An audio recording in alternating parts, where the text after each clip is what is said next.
Muy buenas, ¿qué tal? ¿Cómo están todos? Mi nombre es María Arevalo, soy licenciada en laboratorio clínico, encargada de tutoría clínica de las prácticas hospitalarias del área de bacteriología del Hospital Nacional Sacamil. Esta oportunidad es dirigida para los estudiantes del ciclo 2 de la Universidad de El Salvador, en el último año o quinto año que ya ustedes están pues cerrando.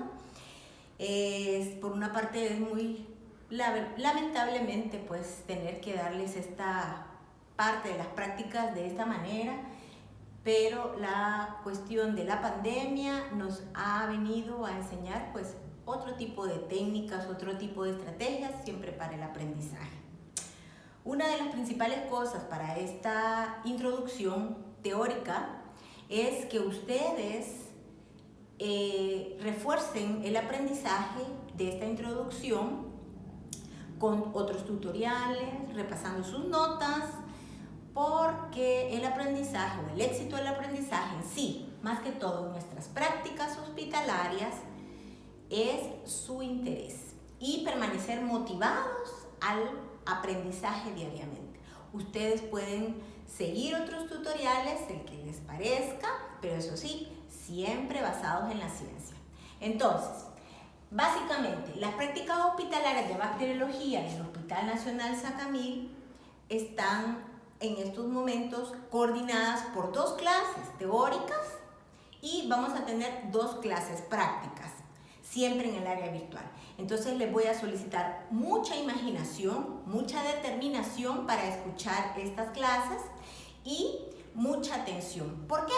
Porque la universidad nos está exigiendo una evaluación, una guía de trabajo, siempre basados en el programa que ellos quieren que desarrollemos.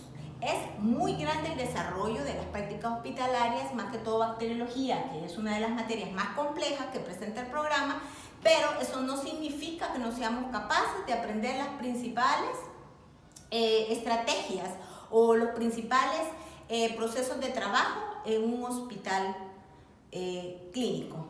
Bien, entonces, pero ¿cómo vamos a comenzar la bacteriología en el Hospital Sacamil? Vamos a tomar en cuenta que en todos los hospitales tenemos diferentes sistemas de trabajo, pero eso sí, ojo, estandarizado, ¿verdad? Me refiero yo a sistemas diferentes de trabajo porque fundados en nuestras capacidades y en nuestras infraestructuras. Capacidades me refiero yo a los inmuebles, ¿verdad? Y me refiero a los insumos. Entonces, primeramente, tenemos en el Hospital Sacamil, que ustedes lo podrán observar cuando veamos el área de la práctica. Nosotros tenemos equipos automatizados. Con eso contamos. ¿Para qué? Bueno, contamos con los equipos automatizados para el análisis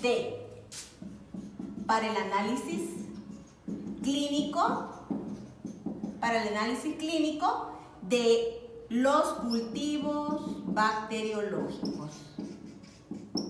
Para eso contamos nosotros con equipos. ¿Y cuáles son los equipos automatizados que tiene el Hospital Nacional Sacamil? Tenemos el Bacter 2, ¿verdad? Y tenemos el Bacter 1 y 2. Esta parte de los equipos automatizados nos complementa nuestra bacteriología convencional. Pero ¿cómo llegar a ocupar estos equipos si estamos hablando de que estamos ocupando también la bacteriología convencional? Cuando usted entra a un laboratorio de bacteriología, usted lo que está ya listo o lo que debe de llevar es su equipo, su EPP. ¿Qué significa EPP? Su equipo de protección personal. ¿Qué conlleva eso?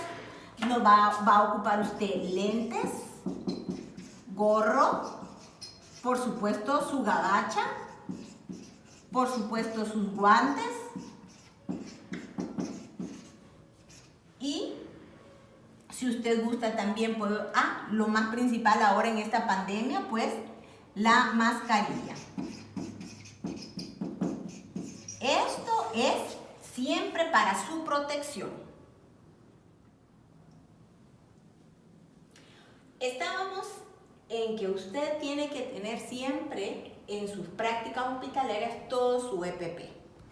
Pero en bacteriología es indispensable, como en todas las áreas de prácticas. ¿Por qué? Porque nosotros en bacteriología estamos trabajando con cepas bacterianas o aislamientos bacterianos multiresistentes. ¿Qué significa multiresistentes? Pues ustedes pueden saber también.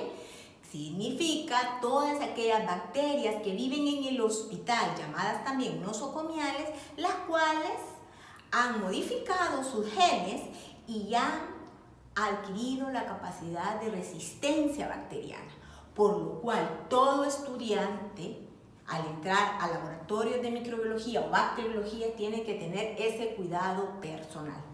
Pero vamos entonces ya adentrándonos a la parte práctica. Como les digo, pues es una pequeña reseña a lo que yo les explico a mis estudiantes cuando comienzan el primer día de bacteriología, enseñarles el equipo, su EPP. ¿Qué hacemos entonces? Recordémonos bacteriología. Las bacterias, hacer un pequeño recordatorio. Y estas bacterias, ¿en qué se clasifican? Vamos a clasificarlas ahora en este sentido por sus propiedades de estructura. ¿Qué es lo que nos clasifica esta asignación? Pues vamos a clasificarlas en gran positivas y en gran negativas, por lo cual nosotros tenemos la capacidad en el hospital de identificarlas. ¿Cómo? Por medio de los medios de cultivo. Recordemos que necesitamos los medios de cultivo. ¿Con cuáles medios de cultivo cuenta el hospital? Bueno, básicamente vamos a ocupar agar sangre, agar McConkey, agar MB, agar SS, agar TCBS, agar chocolate. Estos son los principales medios de cultivo que obtenemos del Hospital Sacamil. Pero, ¿qué hago con ellos? Además de medios de cultivo, nosotros tenemos caldos. Recuérdense que necesitamos los caldos, el tioglicolato, el selenito, el APA. En otros hospitales es posible que se encuentre con una gran variedad de más medios, o digamos medios más específicos. Pero recordemos, ya para introducirnos a la parte de los medios de cultivo, porque ustedes tienen que conocer en qué medio vamos a hacer los cultivos. Bueno, vamos a saber que el agar sangre y el agar chocolate, tanto como el agar tripticasa soya, que nosotros no lo manejamos, estos tres son medios de cultivo nutritivos. Eso significa que ya sea las gran positivas o las gran negativas van a tener la opción de crecer a sus anchas. Pero, ¿qué pasa con los medios de cultivo selectivos? Hagamos una revisión con los medios de cultivo selectivos. ¿Selectivos por qué? Diferenciales, ¿por qué? Porque nos diferencian de unos de otros. ¿En qué? Por ejemplo, en agar McConkey y agar MB, nosotros podemos recuperar bacilos gram negativos, además, y en agar selenito, en agar salmonella shigella, podemos también recopilar bacilos gram negativos, sorbitol negativo, ¿verdad? Recordemos que todos estos medios tienen diferentes propiedades o diferentes características bioquímicas por las cuales las bacterias van a tener la capacidad de utilizarlas y poder crecer a sus anchas. Ahora bien, ¿qué es lo que vamos a hacer ya con todo el material que se les dispone en el Centobras? Aquí les traté de hacer un esquema que pues necesito, como les repito, que ustedes pues también tengan un poco de imaginación y que cuando tengamos nuestra práctica virtual pues es de que ustedes recuerden que yo se los mencioné. Y si no se los menciono, pues se los vuelvo a repetir en la otra clase, en la que viene en la segunda parte. ¿Qué vamos a hacer con los diferentes tipos de muestras clínicas que nos llegan al laboratorio? Muestras clínicas que llegan al laboratorio de bacteriología. Primero, pues por supuesto por regla vamos a tener que revisar el nombre del paciente, ¿verdad? Que venga el etiquetado, su registro, el servicio, de qué tipo de servicio es, si es de cirugía, medicina, consulta externa, emergencia. Bueno, esto tiene que venir etiquetado en el sistema. Ustedes saben que en el Ministerio de Salud tenemos un sistema que se llama CIEP, que es un sistema de integración donde ya todos los datos demográficos del paciente vienen identificados.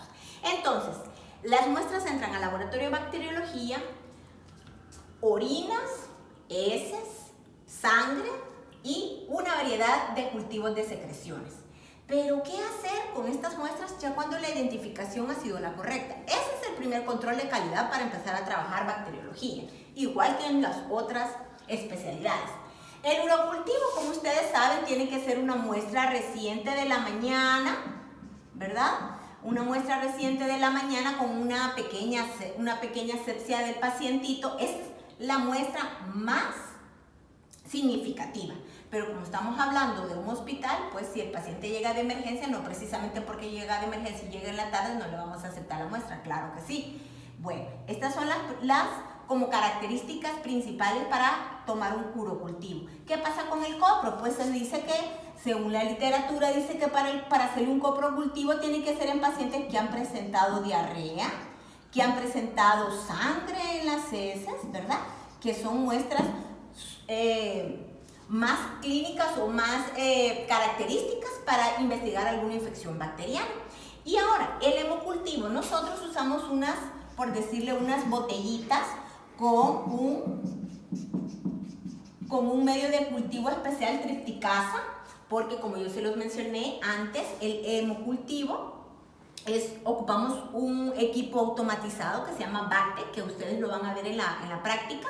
Y nosotros tomamos los hemocultivos con una asepsia previa al paciente utilizando alcohol, yodo, alcohol, y tomamos una jeringa de unos 5 cc, por lo cual ya la botellita ya viene modificada para esa cantidad de sangre. Claro que puede variar para los pacientes pediátricos o pacientes difíciles de tomar. Esto es lo que vamos a recibir como un hemocultivo en el Hospital Sacamil.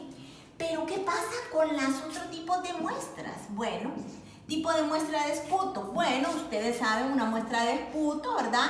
Que lo principal viene en un frasco estéril, todo eso es muy importante. Los frascos tienen que ser estériles, ¿verdad? Y en la muestra de esputo se le pide a la paciente también que venga de la mañana, ¿verdad? ¿Por qué? Porque ustedes saben que la flora bacteriana, o si está el patógeno a nivel de la faringe, pues nosotros podemos tener la mayor posibilidad de recogerlo, ¿verdad? De recuperarlo en los cultivos si la muestra es en la mañana. Aunque claro, esto va a depender de la cantidad de patógeno que tenga el paciente y si el esputo llega de emergencia hay que tomarlo. Secreción, bueno, la secreción en el hospital de nosotros recibimos tubos de vidrio estériles que ellos han tomado y le toman ciertas secreciones a los pacientitos. También si el paciente presenta una secreción con una bula, que es una bula, es como una vejiguita que se le hace al paciente y le sacan un poquito de líquido, pues también recibimos jeringas. Y los líquidos de derrame, ¿cuáles son los líquidos de derrame que en el hospital recibimos? Ustedes bien saben, líquido cefalorraquídeo, líquido pleural, líquido sinovial, líquido acítico. Ya ustedes conocen los orígenes de todos estos líquidos de derrame, ¿verdad? Y esto es muy importante, saber el origen de la muestra para poder conocer dónde lo vamos a trabajar. Muy importante, ¿verdad? Y otra cosa, siempre revisando que la muestra coincida con los datos del paciente. Porque nosotros en el hospital siempre tenemos pues todos los datos demográficos también en el sistema. Pero ¿cómo lo vamos a trabajar? Ya identificando muestras, esto es la mayoría de las muestras que nosotros recibimos en el hospital, como se los dije, ¿verdad? En algunos casos también pues podemos recibir algunas secreciones uretrales, que no es mucho, pues no es la especialidad del hospital, las secreciones uretrales, ¿verdad? Sí, es menor el número. Y lo más importante también, o otra cosa muy importante que nosotros realizamos en el Sacamil, son las BK, o conocidas como las baciloscopías, que también tienen que ser en frasquitos estériles, ¿verdad? Y recibimos nosotros los frasquitos estériles y le damos las indicaciones al pacientito, ¿verdad? Cómo tomar la muestra de la baciloscopía. Ahora la norma de tuberculosis nos pide dos muestras por paciente para el diagnóstico de TB.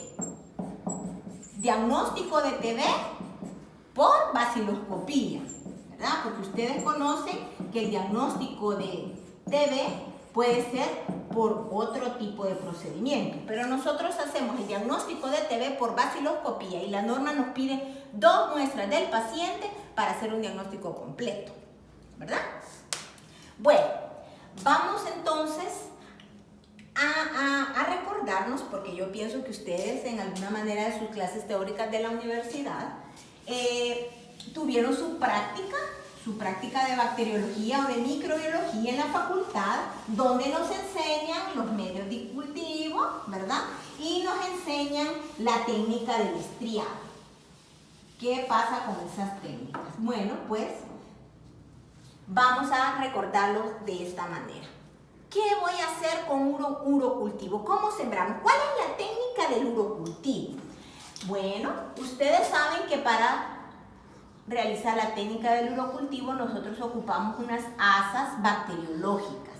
El asa bacteriológica que nosotros utilizamos pues es con el objetivo de aislar las bacterias, de hacer las estrías en los medios de cultivo y obtener el aislamiento bacterial después de su tiempo de incubación. Vamos a imaginarnos que esta es nuestra placa. Usualmente nosotros en el Hospital Sacamil usamos placas compartidas. ¿Qué significa eso? Bueno, ahorro de insumo. En la mitad preparamos el agar sangre y la otra mitad la preparamos agar McConkey. Igual, pero si usted está en un laboratorio que usted puede realizar un agar sangre completo, o un agar sangre McConkey, o un agar sangre MB, excelente. Entonces, claro, todas estas placas bacteriológicas ustedes conocen que tienen sus medidas, sus detalles, ¿verdad? Por eso es importante que ustedes repasen la literatura, porque estamos hablando de prácticas hospitalarias. Pero si la orina, vamos a empezar con el urocultivo. El urocultivo, ¿cuál es el objetivo del urocultivo? Bueno, o como de los otros cultivos, primero, aislar colonias. Este es el principal objetivo de los cultivos, aislar colonias. ¿Cuál es el otro? Identificar colonias, identificar las colonias de las diferentes bacterias y, por supuesto, a realizar el antibiograma. Estos son los tópicos principales para poder realizar los cultivos. Pero en la asa bacteriológica tenemos diferentes tipos de asa bacteriológica, pero recordemos que para un recuento de colonias en el urocultivo, vamos a hablar del urocultivo, necesitamos una asa diferente, una asa donde vamos a utilizar el método de Cass, que ustedes ya lo conocen o lo pueden revisar en el internet, ¿verdad? Que es donde se ocupa este tipo de asa en el medio de agar sangre. ¿Por qué? Porque vamos a hacer el recuento de colonias, ¿verdad? Que es el que nos va a dar la significancia del urocultivo. Espero que estemos. Bueno, vamos a tratar de cerrar en esta clase solo el tipo de diferentes medios por los cuales vamos a ocupar y recordar un poco lo de estriado. Acuérdense que ya sea para urocultivo, coprocultivo o otro cultivo de secreción, usted va a ocupar siempre un medio de agar sangre o un medio nutritivo y un medio diferencial, que es el McConkey, que puede ser el MB, que puede ser el TSBS. Entonces, en orina usted pone la cantidad del inóculo con el asa pequeñita para hacer el recuento al otro día. Y usted pone, esteriliza, enfría y empieza a hacer unas estrías abiertas.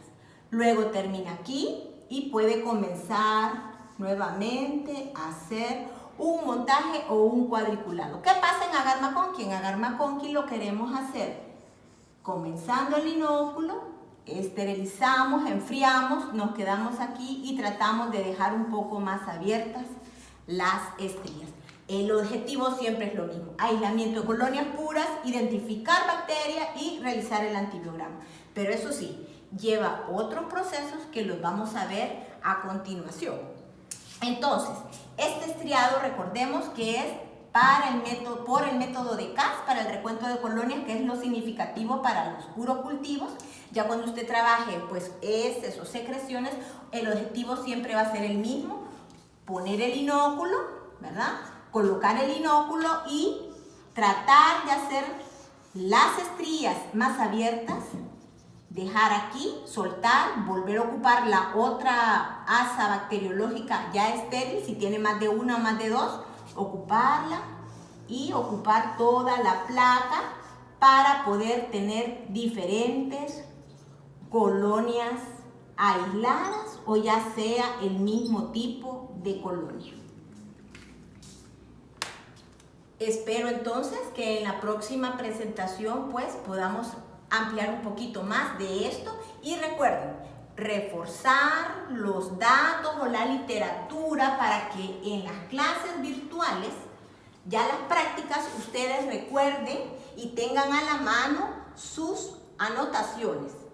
Estamos entonces para cualquier consulta en la plataforma de la universidad, y también espero pues que mi intervención haya sido de mucha ayuda para ustedes.